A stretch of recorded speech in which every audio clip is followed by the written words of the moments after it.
Welcome back to Creepy Real Stories. Today, we explore 3 chilling cases of people alone in the wild, 2 in remote mountains, and 1 at the bottom of the world. Viewer discretion is advised.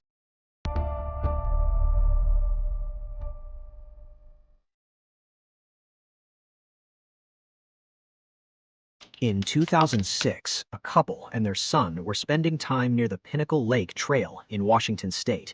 This area lies northeast of Seattle, tucked away inside the Mount Baker Snoqualmie National Forest. If you picture what the Pacific Northwest is supposed to look like, this region is that image brought to life. Endless moss-covered trees, fog slowly drifting through the mountains, logging roads that seem to disappear into nowhere, glassy alpine lakes. Everything about it feels isolated. Depending on where you go, you can spend an entire day out there and never see another human being. It's beautiful, but it also carries a subtle feeling that anything could be watching you from the trees. The family was camping nearby and decided to go on an afternoon hike. They followed a small branch trail through thick undergrowth. It had rained lightly earlier, so everything smelled like wet earth and pine, and the forest floor was soft under their feet. As they continued on, they noticed a small pond visible down another narrow trail. Curious, they turned and began making their way toward it, climbing over fallen logs and pushing past brush. Then, suddenly, the wife froze. She blurted out, "We need to leave. Right now." Her tone was sharp, not just uncomfortable, but genuinely afraid. Her husband asked what was wrong, and she said she had an overwhelming feeling that something very bad was nearby. Not that she simply felt nervous, but that there was a presence close to them, and they needed to get away immediately. The husband knew this wasn't like her to panic without reason, and her intuition had been right before. Trusting her gut feeling, he agreed. They turned around and walked back to their campsite, deciding not to explore that direction any further. The rest of the trip passed peacefully. They stayed the night, packed up the following evening, and drove home. After unpacking, they turned on the news. And then, everything changed. A breaking news report had announced that 2 women had been found dead on the very same trail system where the family had just been hiking. 56-year-old Mary and her 27-year-old daughter Susanna had gone hiking on July 11th, the same day the family left the campsite. Their original plan was to hike Mount Pilchuck, but heavy lingering snow forced them to change plans. They decided instead to hike Pinnacle Lake Trail, the same trail network the family had explored. Later that day, hikers discovered both women's bodies. Each had been killed by a single gunshot wound to the head. There were no signs of robbery, no signs of assault, no struggle, nothing stolen, no witnesses, just 2 shell casings and a partial DNA sample that, to this day, has never matched anyone. Decades have passed.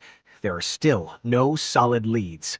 Many investigators believe the pair walked into an ambush, possibly someone hiding in the trees or silently following them. And here is the terrifying detail. The family with the uneasy-feeling wife was still camping nearby when it happened. The family with the uneasy-feeling wife was still camping nearby when it happened. They might have heard the shots. They might have walked past the killer. And that overwhelming feeling the wife sensed, the sense that something dark was nearby, it may not have been imagination. To this day, the murders remain unsolved. Our second story begins in February 1939. Experienced Alaskan trapper Chris Colby left Ketchikan for his annual trapping grounds on Prince of Wales Island. He was skilled, rugged, and familiar with the harsh terrain, the kind of man who seemed completely at home in the wilderness. He planned to revisit the trap lines he had set months earlier and collect the valuable pelts. The region was isolated, mountainous, full of rivers and dense forest, the kind of place where only the toughest outdoorsman ever walked. Colby reached an old cabin he had used many times before. He unpacked, settled in, and then ventured out day after day along the trap lines as he always had. But that year, he never returned. Months passed. Summer arrived. His friends realized something was very wrong when he still hadn't come back to town.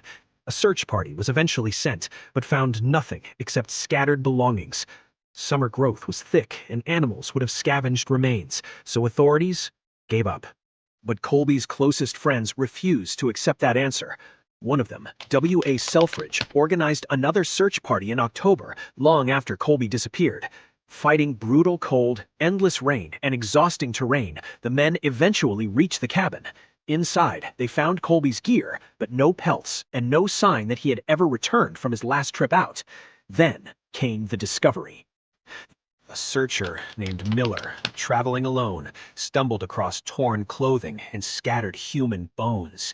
Nearby lay Colby's revolver, rusted with wolf tooth marks in the leather holster. More bones were found in shallow water close by. A knife, also chewed by animals.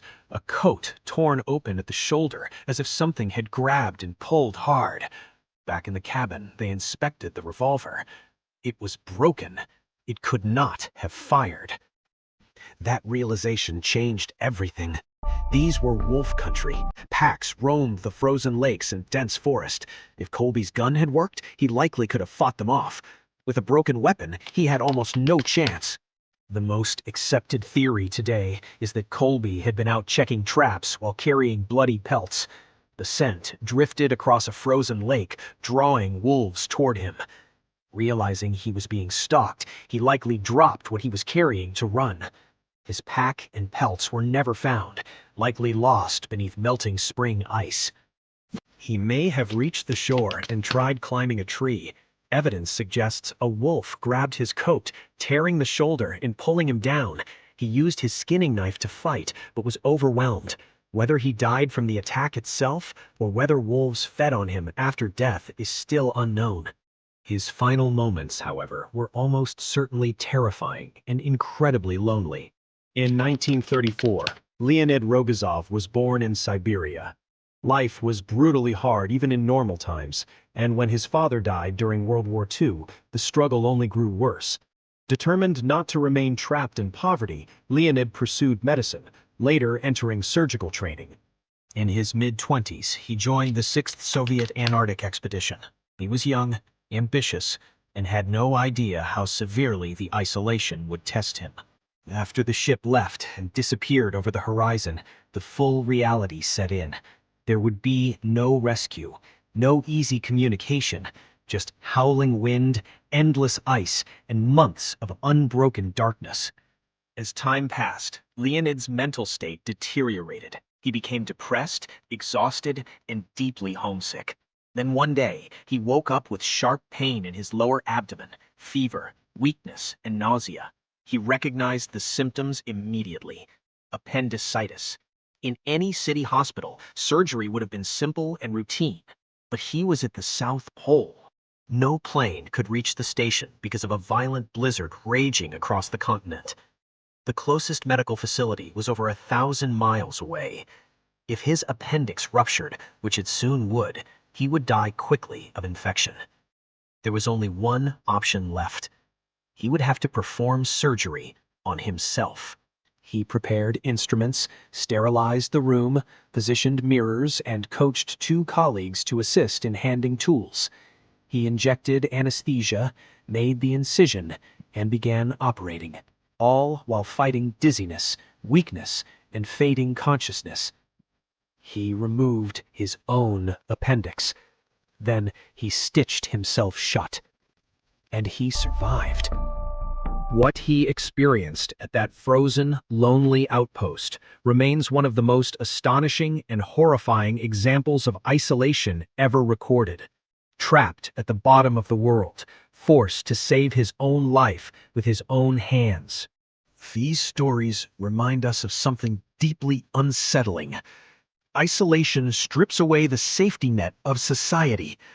Out in the wild, whether in mountains, forests, or the Antarctic ice, help is not guaranteed, and sometimes the only witnesses to what happens are the trees, the wind, and the snow.